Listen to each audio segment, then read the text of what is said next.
We are going to look at the 2025 draft class first and take it across there.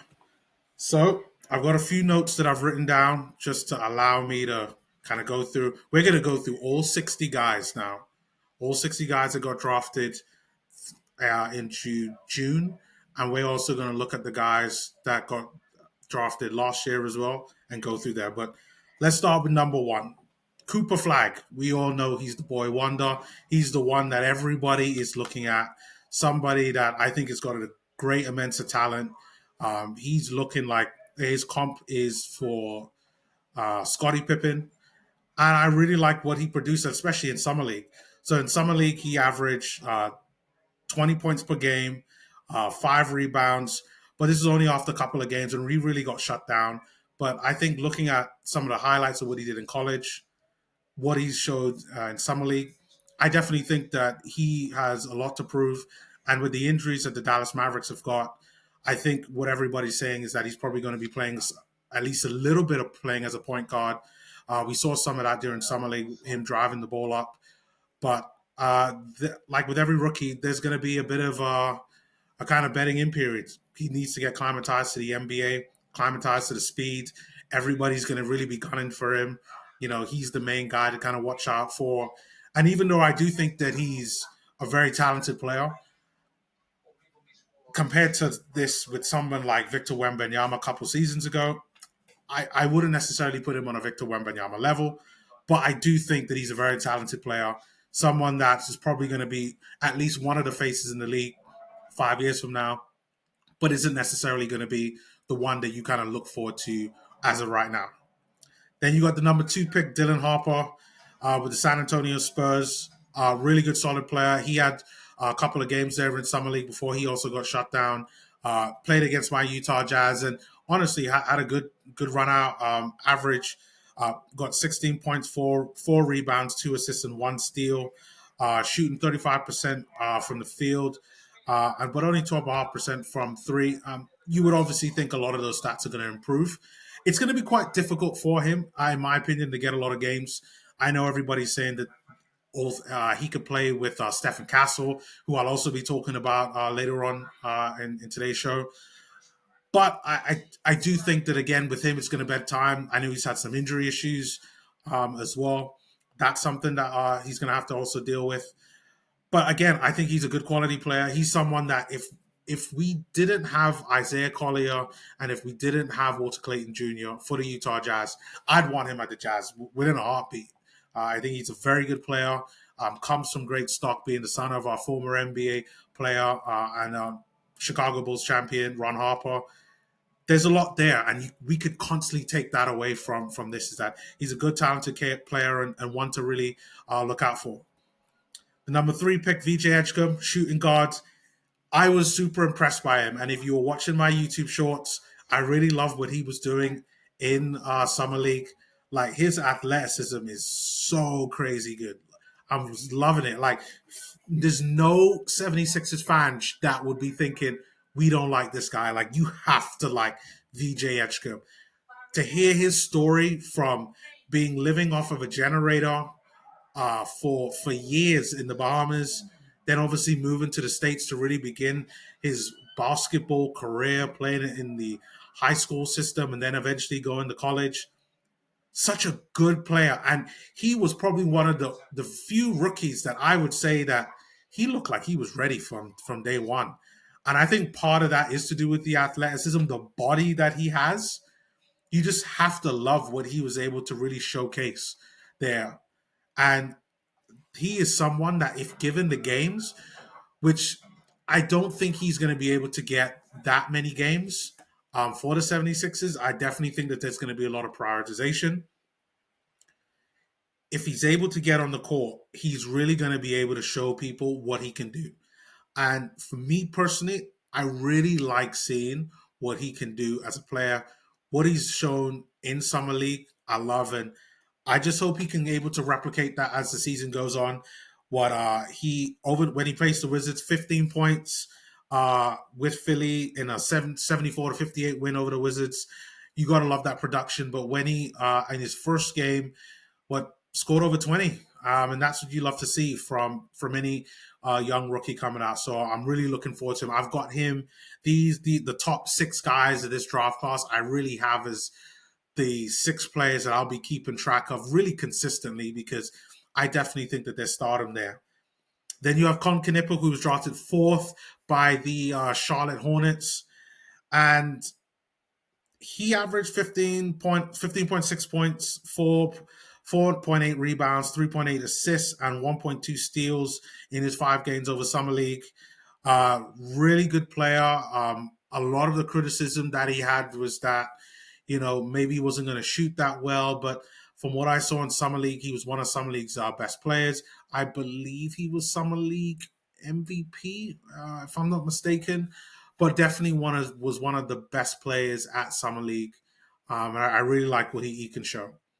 And then it's to my man, Ace Bailey with the Utah Jazz, my Utah Jazz.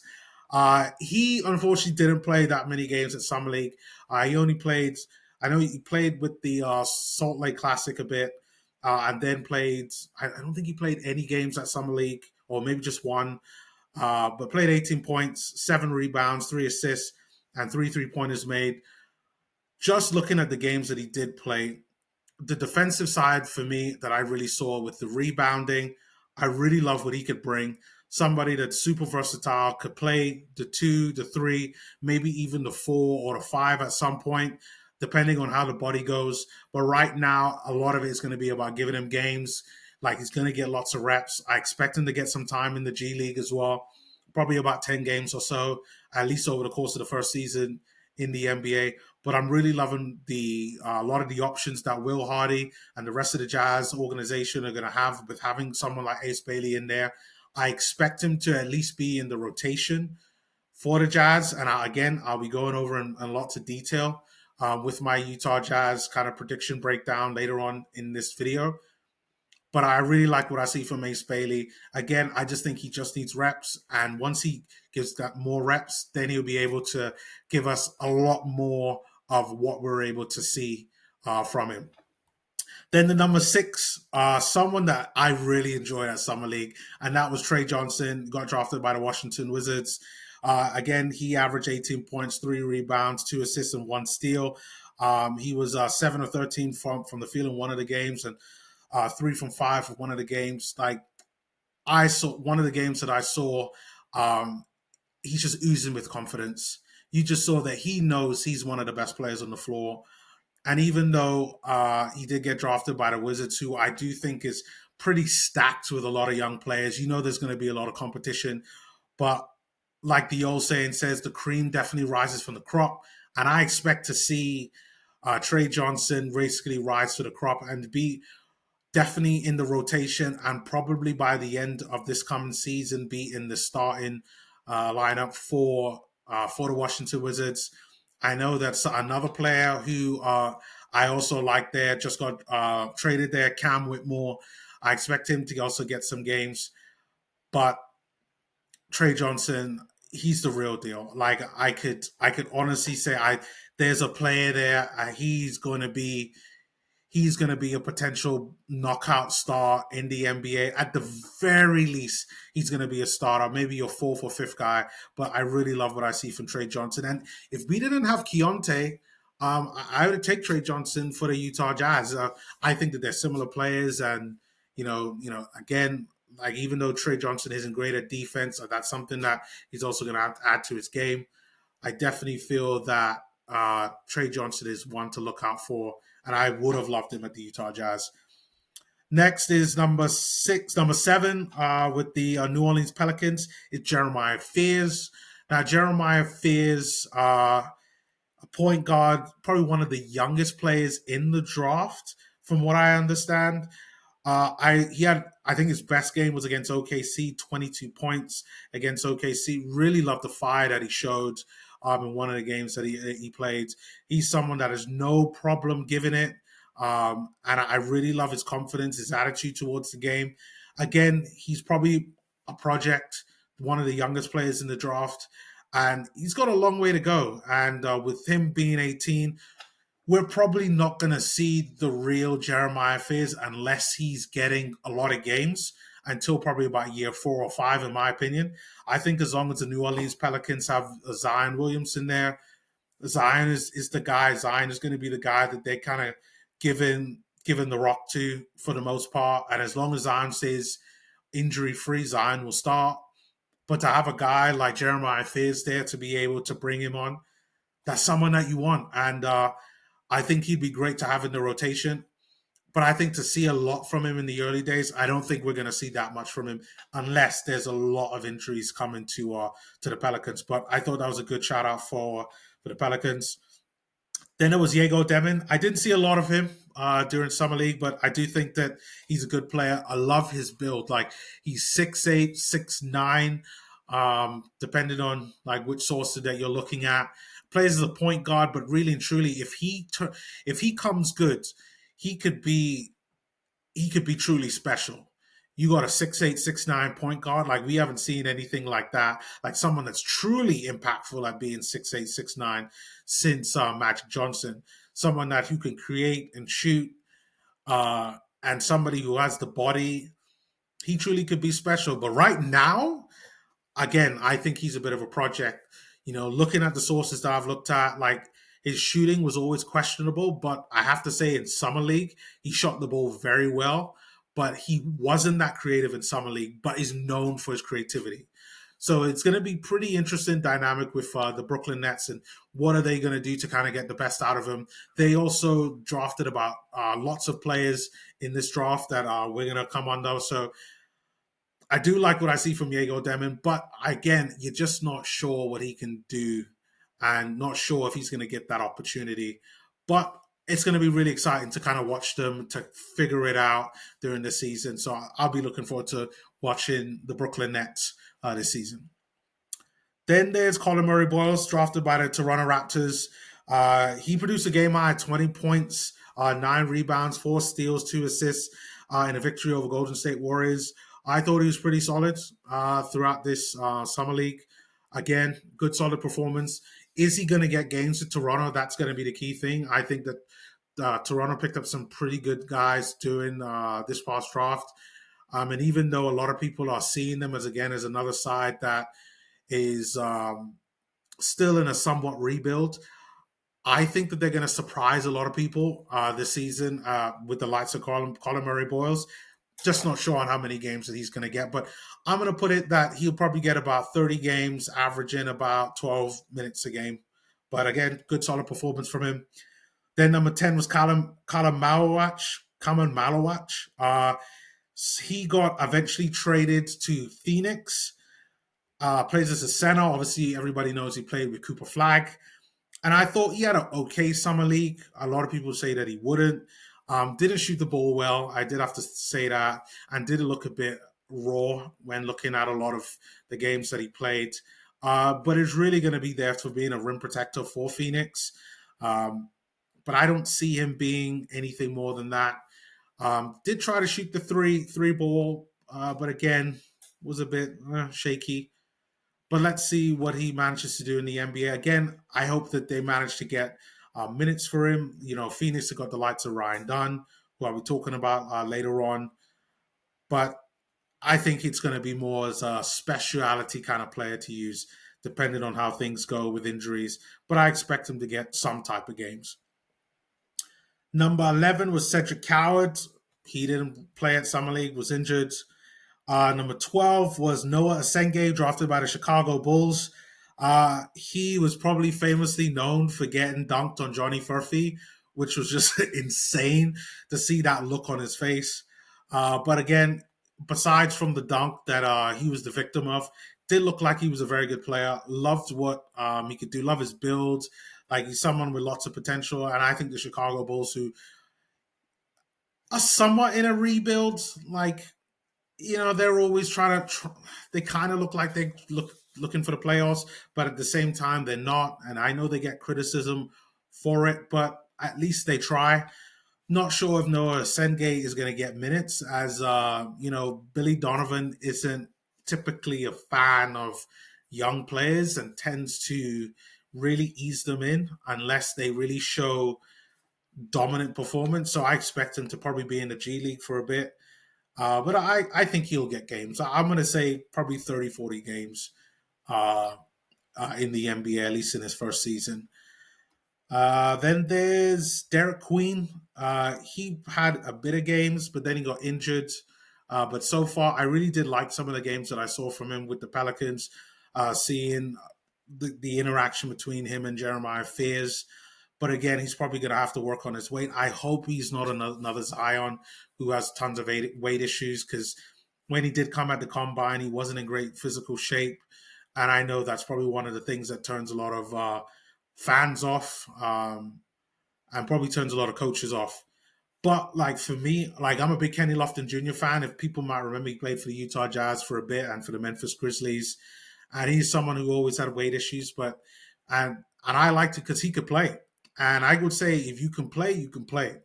So Derek Queen can play, but hopefully he can get past these injury issues, get himself up into NBA shape, and then we can see a lot more of him. Carter Bryant. Whoa, Carter Bryant, probably one of my favorite players to watch. San Antonio Spurs drafted him, and I would say that I really loved his defense. He is a hyper athlete, not super athlete, hyper athlete.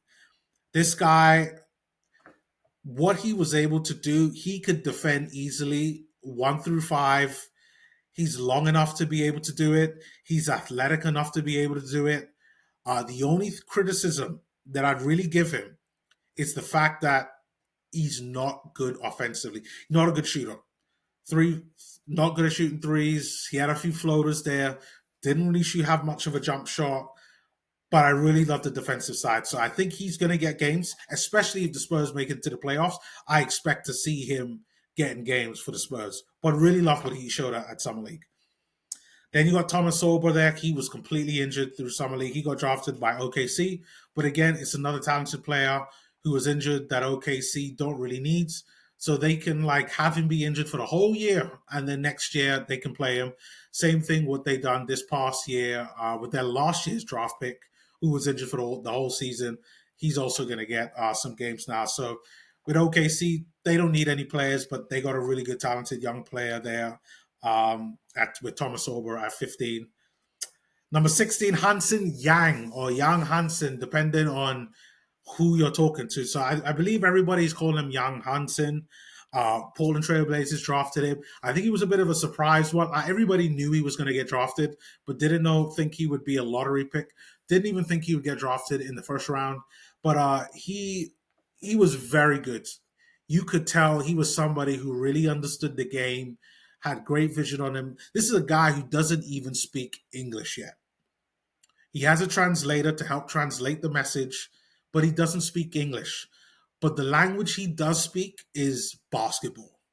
And that was something that everybody on the court that played with him knew that.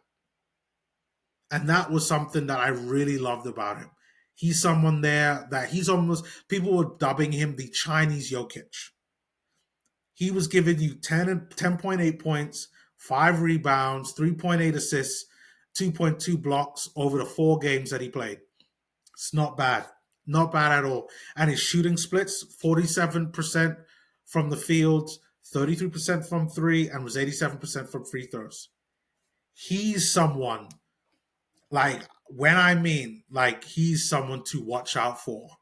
I really love Young Hansen. He's got so much skill. And I'm a skill guy over athleticism. I think, yes, athleticism is great. I get that's what the NBA is really built off of with the dunks. But when you've got skill, when you see someone with skill, it just shows. Because skills can be learned, but you can't teach 7 foot with that skill set. That's what Young Hansen showed. Then for the number 17 pick, he had Joan Berenger, drafted by Minnesota. He had a decent game. For my notes here, he recorded the highest amount of blocks, 7 blocks overall in a game. He had some pretty good offense, especially in the paint.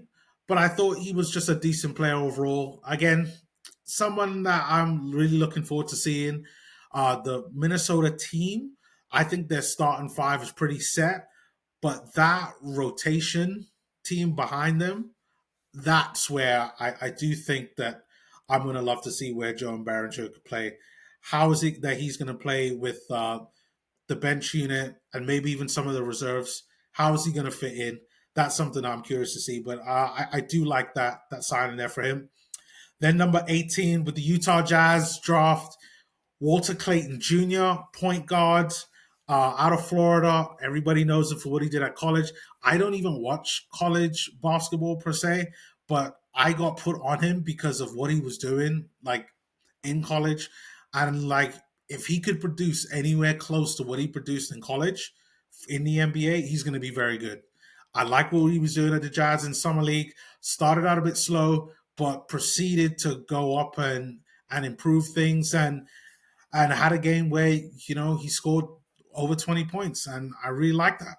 He's a very good shooter, very good at shooting threes. Like when looking at someone like Isaiah Collier, he's gonna be in competition with, and Keontae George. Isaiah doesn't shoot the ball well at threes. I think Keontae's good at shooting threes. I think it's just the shots he chooses to take. But it could be that Walter Clayton Jr. is the best person for that, for shooting threes at the point guard position. So there's going to be an interesting dynamic on how that works. And I'll be discussing the Utah Jazz later on in more detail. But I really love that pick for the Utah Jazz. Then there was Nolan Traore, the Brooklyn Nets second draft pick. I thought he had an overall pretty solid summer league. 13 points, 3 rebounds, 3 assists against OKC. Again, another good solid performance from him. Interesting to see what more that he does. Then number 20 by the Miami Heat was Kasparas Yakachonis. Gotta say that he was a disappointment. Kasparas.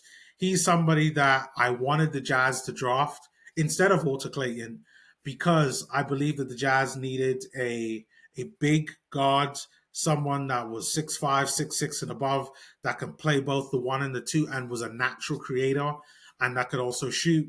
But even though the Kasparas has shown that, yes, he can create, he just didn't shoot the ball really well. And his overall performances for the Miami Heat in Summer League were just poor. But you just have to hope that Summer League, there was plenty of guys there who had terrible Summer Leagues in the NBA. Trey Johnson just to, no, not Trey Johnson. There's been other players that have done that. But unfortunately, hopefully he can improve in the NBA.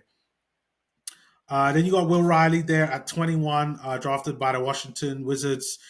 He had a really good summer league. He was another one that if the Utah Jazz weren't able to get Ace Bailey at 5, I would have wanted them to drafted him at 21 for the Utah Jazz. But the Wizards got him. He performed well against the Nets. Got 16 points, three assists. Got great length on him. Long, can defend. Played actually with Kasparas Yakachonis at Illinois, and I think he's going to be a good, solid player for them. But again, he's probably going to fall into that mix of with the Washington Wizards. Who do you go with? The Wizards have so many young players. It's going to be so much competition.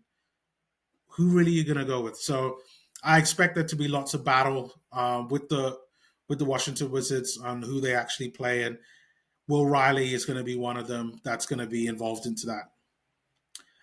You had Drake Powell there, who was injured at 22, small forward. You got Asa Newell there for the Atlanta Hawks, playing the power forward position. Again, good, solid two-way player, defends and attacks for them. I think he's going to be solid for them.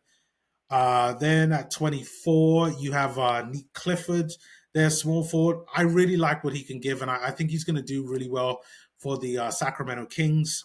I don't think he had a really good all-round good performance. Like, he got back and defended. Offensively, he was good. Had a good mid-range, was posting up, rebounds, shot the three ball very well. Like, he was someone that could just do a little bit of everything. And I think that's something that's kind of really expected from older players. He's 24 years old, and I think that that's something that is expected from players like him, players like himself. And you just have to hope that he gets an opportunity at Sacramento. Uh, they're a team that they probably was a little disappointing last season, but maybe someone like Nick Clifford could help to turn their fortunes around. They lost De'Aaron Fox to the San Antonio Spurs, but you just have to hope that Sacramento could turn things around. New season, new opportunities. I expect them to make the playoffs. If they didn't, that would be a big disappointment, especially when you have the likes of Zach LaVine and DeMar DeRozan there. But I still think that Sacramento have a good, solid starting five.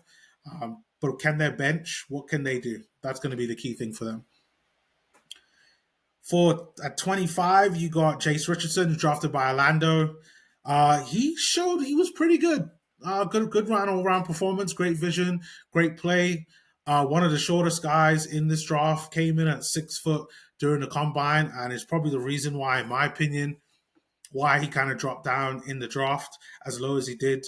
At one point earlier on in the year, around April, May time, he was supposed to be a lottery pick to go as high as 11th. But he dropped down all the way to 25th. But he understands the game, son of Jason Richardson. And you got to say that, like, I think Orlando got a good player in that. Hopefully, they can actually give him games. But I really like what they showed there. I really like what Jace showed there for the Orlando at Summer League. Then you have Ben Seraph there for the Brooklyn Nets. I thought he had an average performance from him. He's probably one of the most experienced ones.